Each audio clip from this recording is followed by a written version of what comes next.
don't think I can predict whether it's going to be the death of Jubilee Party or not. But what I would like to say is I think Senator Kajwang is missing the point on the issue of the hustler movement.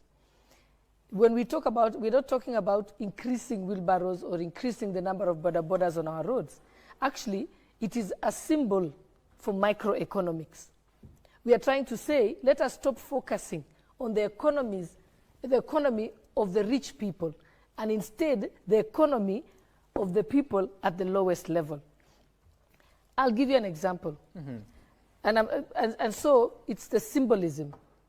So we're not talking about just wheelbarrows. It's a symbol of what we'd like to do. I'll give you an example. Rivertex in Eldoret has a state-of-the-art machinery and can produce cotton. Can produce fabric very well. The only problem we're having is that the cotton, most of the cotton is imported from outside the country. So who's benefiting from that? The beneficiary is the person who gets the tender to deliver and import the cotton. The hustler movement is saying, let us move away from that and begin to encourage small-scale growing of cotton so that those small-scale farmers can be able to supply Rivertex with the cotton. But that hustler nation, if it is indeed a nation, is led by the deputy president who is in government right now, the second most powerful person. Was it not possible to implement those very good thoughts that you have now? We know that we've had our own disappointments with the Jubilee government. I personally have had my disappointments. We had the Agenda 4.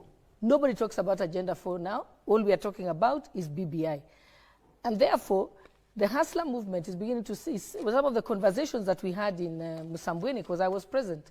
And we said, when there was the eight-point stimulus package that was announced by the president, to say, for example, they said that they are going to give a tax break of 5% to people on the pay-as-you-earn, right? But remember, you only talk about 1.7 million people who are employed. We are talking about 16 million people who are in the informal sector.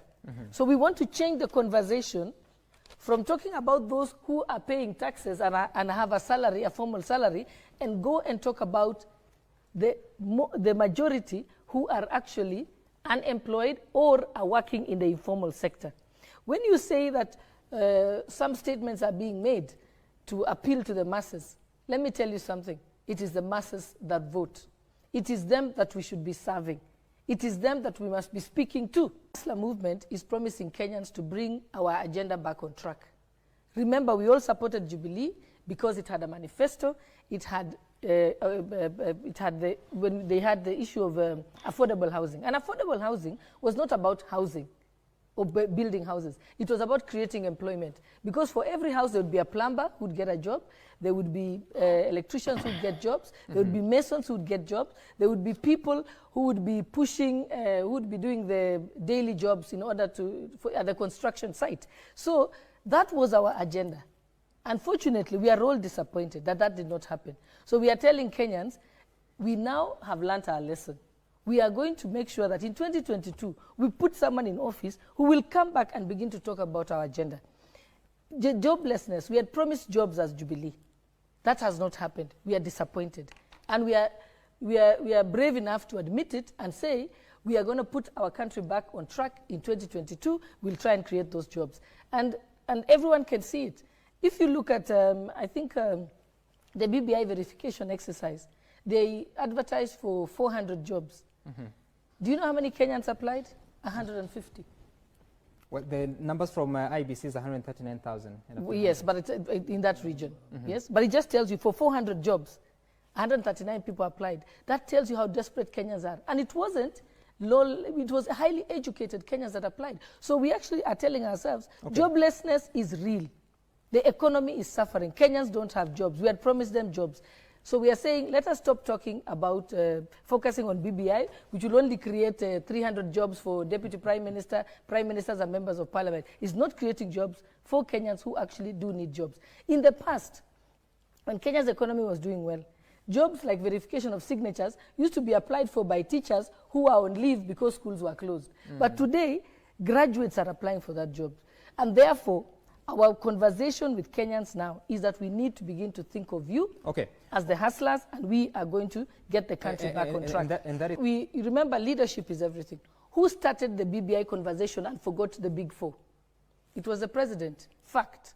It was Raila Odinga. Fact. So we are not heaping blame on him. He did it. We watched him on the steps of Harambee House. He forgot Agenda 4 and began to focus on BBI. We are not heaping blame on him.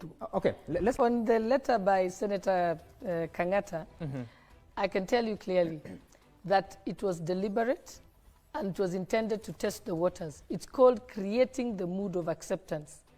I believe that it has come out very clearly to people who have been proponents of BBI that BBI is unpopular in the country and they need to bail out. So what they have done is use Senator Kang'Ata to write the letter, because Senator Kang'Ata has no business writing a letter to the president. He can see the president anytime. Why write a public letter to the president and copy it to everybody that you can think of? It was deliberate and it was released purposely to the media so that they can begin the conversation of how to exit from the BBI process. That's the reality.